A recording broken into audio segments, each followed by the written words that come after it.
रहमत खुदा के बन कर है छाया, इरफाने रमजान, इरफाने रमजान, इरफाने रमजान, इरफाने रमजान, इरफाने रमजान, इरफाने रमजान, इरफाने रमजान, इरफाने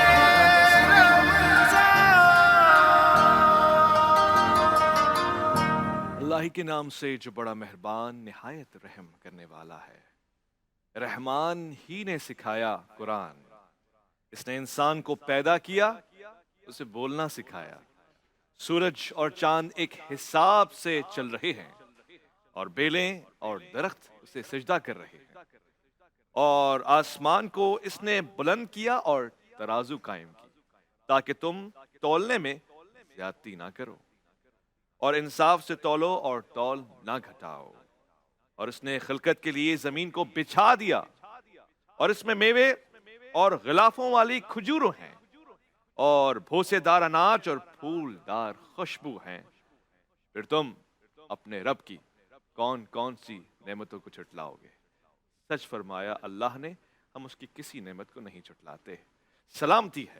सलामती है उन आंखों पे जो हिदायत पे नजरें जमाए बैठी हैं, उन कानों पे जो जिक्र खैर के मुंतजर रहते हैं और उन कदमों पे जो हिदायत की राह पे गामजन है। अस्सलामु अलैकुम वरहमतुल्लाहि वबरकातुहू। तमाम तारीफ़ें खुदाए बुजुर्ग बरतर के लिए जो वाहदुल्ला शरीक है, ना कोई सानी है ना कोई हमसर है। दुरूद लामहदूद महबूब रब्बुल वदूद राहतुल आशिकीन मुरादुल मुश्ताकीन हज़रत मोहम्मद मुस्तफ़ा आपकी आले पाक, आपके जानिसार अंसार और असहाब पर ज़रमन। आप देख रहे हैं इरफान रमज़ान के अफ्तार नशरियात। मैं आपका मेज़बान मोहम्मद उवैस रब्बानी और मेरे साथ मौजूद हैं नुसरत हारिस। दोनों आपको कहते हैं खुश आमदेद। बिस्मिल्लाहिर्रहमानिर्रहीम। और जहाँ अल्लाह ताला ने हमें इतना कुछ अता किया, वहाँ हमें हमारी ज़िम्मेदारियों से भी आगाह किया। एक मुसलमान की मुसलमान के लिए क्या ज़िम्मेदारी है, इसे हमारे नबी सल्लल्लाहु अलैहि वसल्लम ने कुछ इस तरह से बयान किया कि मुसलमान के मुसलमान पर 5 हक हैं। सलाम का जवाब देना, मरीज़ की अयादत करना, जनाजे के साथ चलना, दावत कबूल करना और छींक का जवाब देना। जब छींक आए तो छींकने वाला अल्हम्दुलिल्लाह कहता है और जो सुन रहा हो वो यरहमुकुल्लाह कहता है। तो ये कुछ हुकूक है जो एक मुसलमान के दूसरे मुसलमान पर है। और इसके अलावा भी हमारे दीन में तो वैसे ही खिदमत खल्क के हवाले से या अल्लाह ताला की खल्क के हवाले से जो उसकी ज़िम्मेदारियां हम पर हैं और जो अगर हम निभा जाते हैं, जो हुकूक अदा कर जाते हैं, तो हमें उसका अजर इस दुनिया में भी है और आखिरत में भी है। ऐसे बहुत से इदारे हैं, ऐसे बहुत से लोग हैं जिन्होंने अपना काम शुरू किया और काम बज़ाहिर ऐसा लगता था कि उनका कमर्शियल एस्पेक्ट है, मगर उस कमर्शियल एस्पेक्ट में भी आगे बढ़ते बढ़ते उन्होंने उस चीज़ को समझा जिसका ताल्लुक उसी एक हिस्से से है, उसी एक फील्ड से है। आज की जो हमारी मेहमान है, अगर मैं ये कहूँ कि उन्होंने ब्यूटी से आगाज़ किया जो कि कमर्शियल एस्पेक्ट है, लेकिन ये ब्यूटी कितनी अहम होती है एक इंसान के लिए। और खुदा न खास्ता अगर कोई एक्सीडेंट हो जाए, कोई वाक़या हो जाए, कोई ऐसी दिक्कत हो जाए कि आपका ये चेहरा आपके साथ ना रहे, आपकी वो शख्सियत आपके साथ ना रहे, कोई इसे छीन ले किसी हादसे के तौर पर, तो आप किस किस तौर से गुजरते हैं और उसका जो एक नया सफ़र है वो बहुत ही मुश्किल हो जाता है और बहुत महंगा भी हो जाता है। हमारे साथ मुसरत मिसबा साहिबा मौजूद हैं। आप डिप्लेक्स के हवाले से इन्हें साल से जानते हैं। 4 दहाइयों से ज़्यादा का वक्त तो सिर्फ डिप्लेक्स के हवाले से हो चुका है, लेकिन अगर मैं कहूँ कि उसमें एक ख़ास वेरिएशन जो आपने क्रिएट की डिप्लेक्स स्माइल अगेन फाउंडेशन की, उसकी आप प्रेसिडेंट भी हैं, तो वो एक ऐसी चीज़ है जो जिसका सिला सिर्फ अल्लाह ताला आपको दे सकते हैं। किसी की ज़िंदगी इस तरह से बदल देना, जिसका चेहरा झुलस गया, जिसकी आइडेंटिटी उसके लिए उस वक्त के लिए ख़त्म हो गई और जिसका इलाज इतना महंगा है। आप जो इस पर काम कर रही हैं उसके बारे में हम आपसे जानेंगे। आप देख रहे हैं हुस्न ये भी होता है और किसी के हुस्न को समझना बहुत ज़रूरी है, उसे हसीन बनाए रखना। अल्लाह जमील है और अल्लाह पसंद फरमाता है हुस्न को। ये हैं मिसबा साहबा के जिन्होंने इस हुस्न को कायम रखा है, मुख्तलिफ अंदाज से बचाया है, महफूज भी किया है हमारी इज़्ज़त आबरू को। मैं आपको हमेशा की तरह खुश आमदीद भी कहूँगा और सलाम भी पेश करूँगा। आप जिस तरह से खुद हसीन हैं, आपने माशरे को भी ऐसे ही हसीन बनाए रखा है। तो इस बुढ़ापे में ऐसी बातें अच्छी लगती हैं, लेकिन जब मैंने ये पहले इनसे कहा तो उन्होंने कहा ऐसे ना कहा करें, बुढ़ापे की कोई बात नहीं है। थैंक यू सो मच, बहुत शुक्रिया। बल्कि काश ये मेरी हम आज की नस्ल को भी पैगाम दे रहे हैं, हर किसी का बुढ़ापा है इतना हसीन हुआ करे। अगर ये बुढ़ापा है, मैं तो पहले पूछने वाला था कि आपकी उम्र कितनी है भला। चुप चुप करो। हाँ, पे आओ ही ना उस हाँ। पॉइंट पे। नहीं आना है उसमें। नहीं, उस बिल्कुल पॉइंट भी पे ही नहीं। नहीं चलें आना इस पे आ है। जाते हैं नजर भी कि लग जाती है ना, हम तो इसलिए हाँ, नहीं बस, बताते, हाँ, जी, बस जी। ये बात हाँ। होती लेकिन है। पता लग जाना होता है, औरतों को लगता है कि बताते नहीं हैं। ये जो आप काम कर रही हैं इसके पीछे मोटिवेशन क्या है, दर्द क्या है आपके पास? मैं समझती हूँ कि अल्लाह ताला हम सबको मौका देता है, कोई अच्छा काम करने का, नेकी के काम करने का, उसकी जो मखलूक है उसके लिए कुछ बेहतरी करने का। और अगर आपको वो मौका मिले और आप उसको अवेल ना करें तो आपसे ज़्यादा बदनसीब कोई नहीं हो सकता। तो मैं 2003 में मुझे एक ऐसी बच्ची ने आकर झंझोड़ा जिसका चेहरा ही मस्क हो गया था, उसके ऊपर किसी ने तेज़ाब फेंका था, उसकी आँख नहीं थी, उसकी नाक नहीं थी, Oh उसका my ये God. सब कुछ कॉन्ट्रैक्चर्ड था, हाथ। और उसने मुझे कहा आप मेकअप करें, मुझे ठीक करें, आप जो इतनी बड़ी ब्यूटिशियन बनी फिरती हैं। I was taken aback, I was shocked. मैंने उनसे उनको बिठाला और अगले दिन उनको डॉक्टर की तरफ लेके भी गई। फिर उसके बाद इलाज का सिलसिला शुरू हुआ, लेकिन उस दिन मेरी ज़िंदगी ने एक पूरा यू टर्न ले लिया, क्योंकि मैंने जहाँ अपने अल्लाह से गिड़गिड़ा के माफ़ी मांगी कि मैंने क्यों नहीं ये सारी चीज़ों के लिए पहले सोचा। हालांकि तेज़ाब फेंके जाने के वाक़यात, जलाए जाने के वाक़यात ये प्रिविलेंट थे, हैं, और अल्लाह करे कि ना हो, लेकिन सिलसिला कुछ उसी तरह से जारी ही है। जहाँ पे मैंने माफ़ी मांगी अपने रब से, वहाँ पे मैंने उसका शुक्र भी अदा किया। शुक्र इसलिए अदा किया कि हम सब लोग अपनी औकात से ज़्यादा अल्लाह से मांगते हैं और पाते हैं। बेशक जी। बेशक। बिल्कुल। और उसके बाद अगर वो आपको ये मौका दे रहा है कि आप उसके मतलब इतना जो उसने आपको दिया उसका थोड़ा सा उसमें से निकाल के हिस्सा बांटना शुरू कर दें, बिल्कुल। किसी के लिए बेहतरी सोचना शुरू कर दें, तो बस वो सिलसिला फिर वहाँ से बहुत नहीं, शुरू ये हो गया। जिंदगी ही बिल्कुल, आप सोचिए ना, किसी की आइडेंटिटी जो बचपन से उसने अपना चेहरा देखा शीशे में, एक रात में या एक हादसे में वो इस काबिल हो जाए कि वो देख ना पाए अपने आप को, या उसके बहन भाई या माँ बाप या औलाद।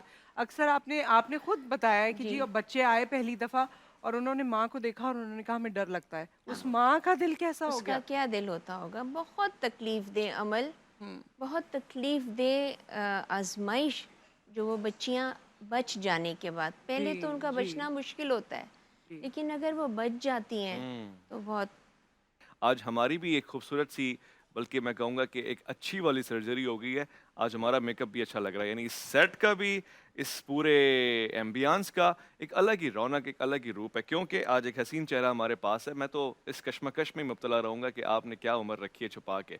अलबत्ता ये कि ये सवाल ज़रूर पूछूंगा, आपको गुस्सा तो आता होगा, किस बात पे शदीद गुस्सा आता है? मुझे गुस्सा जब आता है जब लोग गलत बयानी करते हैं, और ये जानते हुए भी कि मैं ये जानती हूँ, यानी कि अगर मैं आपके बारे में बचपने से जानती हूँ और आप मुझे कहें कि जी मैं प्रिंस ऑफ इलाहाबाद हूँ, जी। तो मैं मतलब मुझे उलझन होती है कि मतलब कोई तो तुक हो ना आपकी इस किस्म की गलत बयानी का। दैट इरिटेट्स मी। जब लोग वक्त पर नहीं आते, दैट इरिटेट्स मी।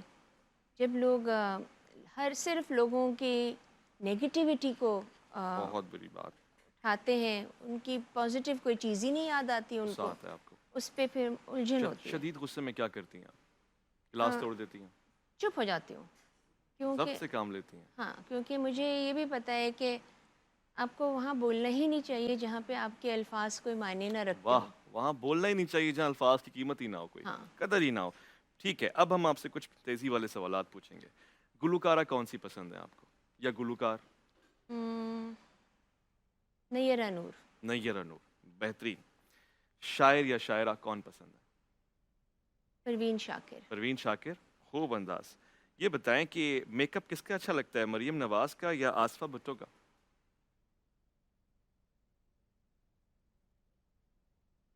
आसफा भुट्टो का। आसफा भुट्टो का ज़्यादा अच्छा लगता है? जी।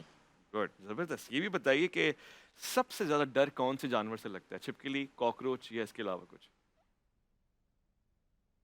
आई थिंक ये सारी अल्लाह ताला की मखलूक़ात हैं, अनलेस कि आपको अपनी जान का ख़तरा हो, अदरवाइज़ उनको जीने दें। जीने दें। چیخ نہیں نکلتی ہے ویسے آپ کو دیکھ کے؟ نہیں ان کی نکل جاتی ہوگی. ہو سکتا یہ ہے. بتائیں کہ کبھی کسی کو مارا ہے ہاتھوں سے؟ ایسا یاد نہیں پڑتا. کچھ بھی یاد نہیں. کبھی بچپن میں کسی کی پٹائی کھائی ہے؟ ہمارے گھر میں ماحول ایسا نہیں تھا او، جہاں پہ زبان خراب ہو یا آ، ہاتھوں کا استعمال ہو. تو آئینے میں دیکھ کے کبھی سبحان اللہ کہا ہے خود کو دیکھ کے؟ میں تو ہر چیز کو دیکھ کے سبحان اللہ کہتی ہوں، کیونکہ جو چیز ہمیں ہمارے اللہ نے دے دی ہے وہ خوبصورت ہے. ٹھیک ہے. سب سے ورس کیس جو آپ کے اب تک سامنے آیا ہوگا وہ کون سا ہے؟ کیا ہے وہ؟ جب ایک گرینڈ فادر نے، دادے نے اپنی بیٹی کو، اپنی پوتی کو تندور میں پھینک دیا تھا دور میں پھینک دیا تھا. کہ وہ چوتھی بچی تھی، بیٹیاں کیوں پیدا ہوئی. اللہ اکبر. یہ کوئی مسلمان تھا؟ جی توبہ استغفر اللہ. بس. سوال نے تو مجھے روک دینے کا حکم دیا ہے. یعنی جہالت کہوں اسے میں، یہ خباثت کہوں، یعنی یہ اپنی پوتی کو، کیونکہ وہ بیٹی پیدا ہوئی ہے، جی تندور میں پھینک دیا. جی استغفر اللہ. ریکور ہوئی وہ بچی؟ جی ہاں. ایک بچی ایک آپریشن سے ٹھیک نہیں ہوتی، 20 25 30 آپریشن بہت کے بعد بھی. painstaking. جی اچھا یہ مہنگا علاج بھی ہے، ہم نے ہمیشہ سنا. پاکستان میں اس طرح ہے یا نہیں ہے؟ آپ کو باہر لے جانا پڑتا ہے؟ کس طرح سے آپ یہ مینیج کرتی ہیں اوور آل؟ نہیں، علاج تو اس لیے مہنگا ہے کہ بار بار ہوتا ہے، لیکن ہمارے یہاں کے ڈاکٹرز بہت اعلیٰ ہیں اور سرجنز کرتے ہیں. اگر کوئی پرٹیکولر ایریا کا ہے، جیسے یہ دانتوں کے پاس، یا تو پھر ہم اس کے اسپیشلائز جو کرتے ہیں ان کی طرف چلے جاتے ہیں. اگر ہڈیوں کے حوالے سے ہے تو پھر ہڈیوں کے جو اسپیشلسٹ سرجن ہوتے ہیں ان سے کراتے ہیں. آنکھوں کا علاج آنکھوں کے ڈاکٹر کرتے ہیں. تو اس طرح سے علاج، آپریشنز بھی ہوتے رہتے ہیں، علاج بھی ہوتے رہتے ہیں. اور کوشش میری یہ ہوتی ہے کہ 10-15 آپریشن کے بعد اگر وہ بچیاں، ان کی آنکھ کھلی اور ان میں بینائی ہے، یا ان کی انگلیاں کھل گئیں اور وہ کچھ پکڑ سکتی ہیں، کام کر سکتی ہیں، تو پھر ان کو کوئی نہ کوئی ہنر سکھاتی ہوں. اچھا ان کی مرضی سے آپ پوچھتی ہیں ان سے کیا سیکھنا چاہتے ہو، کیا کرنا جی، چاہتے ہو؟ کیونکہ نارملی ہمارے ذہن میں یہ ہوتا ہے کہ یہ بچیاں جو ہے نا، یہ صرف کڑھائی، سلائی، کشیدہ کاری کرتی ہیں. ایسا نہیں ہے. اب بچیاں بہت سمجھدار ہیں، مطلب وہ پڑھنا بھی آگے چاہتی ہیں، وہ اور بھی کوئی چیزیں کرنا چاہتی کوئی ہیں. پروفیشنل اسٹڈی کی کسی نے؟ ہماری ایک لڑکی نے ایم فل کر لیا ہے. اچھا. ہماری 4 لڑکیاں جو ہیں وہ نرسز ہیں او اور واو. وہ برنٹ وارڈز میں موجود ہیں. اسی طرح سے ہماری بیوٹی کے جو جتنے بھی ہمارے سیلونز ہیں، اس علاقے میں اگر کوئی بچی کے ساتھ یہ حادثہ یا واقعہ پیش آتا ہے، اٹ از مینڈیٹری کہ اس سیلون کے اونر کو، کہ اس کو 2 برنٹ وکٹمس کو رکھنا ہی رکھنا ہے. پھر وہ ان کو ٹرین کرتے ہیں، ان کو سکھاتے ہیں، اور ہم کوشش یہ کرتے ہیں کہ ان کو ہم نارمل لڑکیوں کی طرح ہی ٹریٹ کریں. ان کو ٹریٹ کریں. کتنا خرچہ ہو جاتا ہے اگر ویسے ہی آپ سے میں ایوریج پوچھوں؟ ویسے تو ظاہر ہے کنڈیشن ٹو کنڈیشن جی، ویری کنڈیشن کرتا ٹو ہوگا. کنڈیشن ہوتا ہے. اور یہ بھی ہوتا ہے کہ اگر میں کسی کو یہ نہیں کہہ سکتی کہ آپ اس بچی کو مکمل کر لیں، اس کا علاج اور اس کی ریہیبلیٹیشن، کیونکہ لوگ اتنے، میں سمجھدار کہوں یا کم عقل مجھے نہیں پتہ، لیکن کوئی کہتا ہے ایک لڑکی کے اوپر اتنا خرچہ، میں 400 بچوں کو نہ پڑھا دوں. اللہ تعالیٰ جو ہے نا آپ کی نیت دیکھ رہا ہوتا ہے، وہ نمبر نہیں کاؤنٹ کر رہا ہوتا. سو آن این ایوریج ہم جب ہم ہاسپٹلز میں لے کے جاتے ہیں تو 50,000 to 75,000 ایک آپریشن میں لگتا ہے.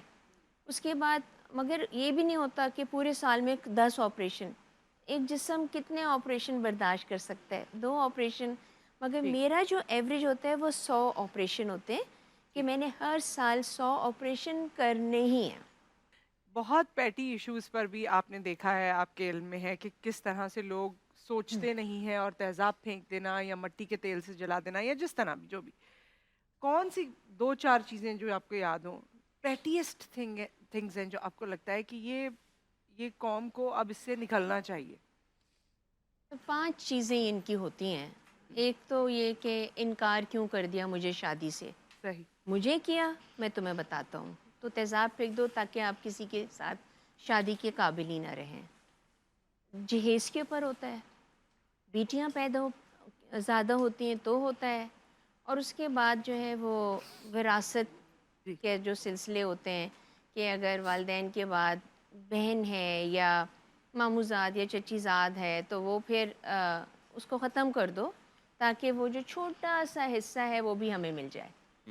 پھر اس کے بعد ان کے اپنے جو انا کے مسائل ہوتے ہیں اس کے اوپر ہوتا ویسے ہے. یہ سچی محبت ہوتی ہے کہ انکار کر دیا تو تیزاب پھینک دو؟ یہ محبت سچی ہے؟ نہیں پھر اپنے اوپر بھی پھینکو نا. ہاں. اپنے اوپر پھینک اچھا جلا وائس دو خود ورثہ کو. بھی تو ہاں. ہوتا ہے نا, مردوں پہ بھی پھینکا جاتا ہے بہت کم. بہت کم. مطلب جنرلی اسپیکنگ میرے اس 20 سال کے سفر میں 3-4 ہی ایسے واقعات ہوئے ہوں گے جس میں خواتین نے جو ہے تیزاب پھینکا مردوں کے اوپر. مردوں کے اوپر, جس ہاں، میں میں کوئی سسر تھے جو کہ زیادتی کرتے تھے یا اس قسم کی اس اور طرح کے. واقعات. تو اس میں وقت کیونکہ ہمارے پاس بالکل ہی سیشن کا ختم ہونے جا رہا ہے, جاتے جاتے کوئی چیز جو آپ کہنا چاہیں سب سے. میں یہ کہنا چاہوں گی کہ پلیز سب لوگ آگے بڑھیں اور ان بچیوں کے لیے جو ہے وہ اپنا دل بڑا کریں, اور صرف رمضان ہی نہیں پورا سال جو ہے ان کی مدد کی جا سکتی ہے. بالکل بالکل. بہت اچھا میسج دیا آپ نے, خاموشی سے وہی اپنے نفاست بھرے انداز سے ساری بات کہہ دی انہوں نے. اب نصرت کی کچھ کہنے کی ضرورت ہی نہیں, پھر بھی نصرت کچھ کہیں گی. کیا کہیں گی؟ میں صرف آپ سے اللہ حافظ کہوں گی اور آپ سے اللہ حافظ کہوں گی اور آپ کا شکریہ ادا کروں گی. بہت بہت شکریہ. شکریہ تشریف آوری کا. ہمیشہ آپ آتی ہیں اور ہمیشہ ہم یہ تمام باتیں کرتے ہیں. اللہ کرے اس کا اثر بھی لوگ لینے لگیں اور وہ تبدیلی آئے جس کی خواہش آپ کو بھی ہے اور ہم سب کو ہے کہ معاشرے میں وہ یہ تبدیلی سیاسی آئے. تبدیلی کی بات ہو رہی ہے؟ نہیں, یہ وہ والی تبدیلی نہیں آئے جس پہ کافی زیادہ کنٹروورسی کریٹ ہوئی. یہ وہ تبدیلی ہے جو ہم بچپن سے لکھتے رہے ہیں نا, تبدیلی تے بے دال والی, یہ وہ والی ہے ایکچولی. سو ود دیٹ آپ سے کل ملاقات ہوگی میری. اس وقت آپ شیف گلزار کے ساتھ کچن میں انجوائے کریں گے ریسیپیز, اور پھر اویس ربانی صاحب آپ کو اس ٹرانسمیشن میں آگے لے کر چلیں گے. آپ اپنا خیال رکھیے, دعاؤں میں یاد رکھیے. اللہ حافظ. رحمت خدا کے بن کر ہے چھایا, عرفان رمضان, عرفان رمضان, عرفان رمضان, عرفان رمضان, عرفان رمضان, عرفان رمضان, عرفان رمضان, عرفان